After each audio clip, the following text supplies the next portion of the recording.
Mardi, 2 premiers décès ont été enregistrés au Panama, pays qui est secoué depuis 3 semaines par des manifestations contre un projet minier controversé. Selon la police, ces décès ont eu lieu lors d'une altercation sur un barrage routier. 2 personnes ont perdu la vie, atteintes par arme à feu, à 80 km à l'ouest de la capitale, a indiqué la police sur le réseau X.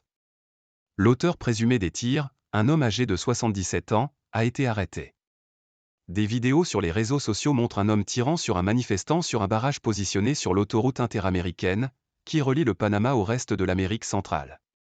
Sur X, le président Laurentino Cortizo a exprimé ses condoléances aux familles des défunts. C'est un acte qui n'a pas sa place dans une société aussi solidaire que la nôtre, a-t-il déclaré. Des appels à manifester mercredi en mémoire des 2 manifestants ont déjà été lancés. Laurentino Cortizo a tenté d'apaiser la colère des manifestants, inquiets de l'impact potentiel sur l'environnement et des contours légaux de ce contrat, en proposant un référendum. Mais son organisation a été refusée par le tribunal électoral. C'est finalement la Cour suprême qui devra trancher sur ce renouvellement du contrat d'exploitation qui, selon le gouvernement, rapportera à l'État 375 millions de dollars par an, soit 10 fois le montant de l'accord initial. Le gouvernement met par ailleurs en garde, en cas de non-renouvellement, contre la perte de 8 000 emplois directs et 40 000 indirects, et la probabilité de poursuites judiciaires coûteuses devant les tribunaux internationaux.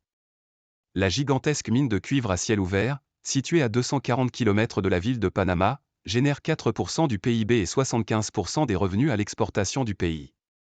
En février 2019, la mine produisait environ 300 000 tonnes de concentré de cuivre par an. Le Parlement a adopté la semaine dernière un moratoire sur l'autorisation de nouvelles concessions qui n'a cependant pas apaisé le mouvement de protestation.